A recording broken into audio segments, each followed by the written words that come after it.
Why don't you tell me about your first tattoo? The first time I got a tattoo was when I was 18, and I was in a fraternity for one semester in college, which is the worst decision I ever made. And I went to John Muro, actually, the guy who has now done my arms and back, and asked him how much it was going to be for this stupid little Celtic knot that I wanted to get tattooed on me. And he said $150, and I was like, no way, are you kidding me? Whatever. So I drove out to Geneseo and got it for 40 bucks. And later in life, after I got this back piece done by John, that first tattoo is now the only tattoo that I have covered up, and John covered it up. I think it's really odd that he almost did it the first time, but I went with the cheaper option, and then he covered it up 8 years later.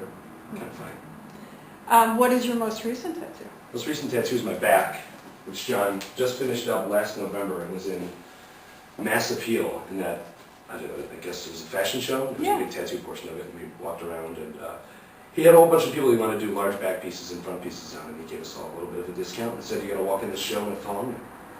We did.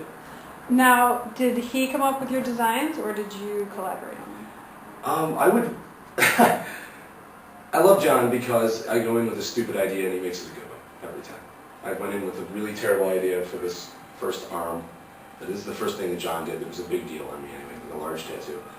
And I went in with this stupid idea, and he suggested this, and it's one of my favorite tattoos now. So it's rarely ever my idea. In fact, there's one on my shin that I walked in and just was like, I need a tattoo, Chris, what do you got?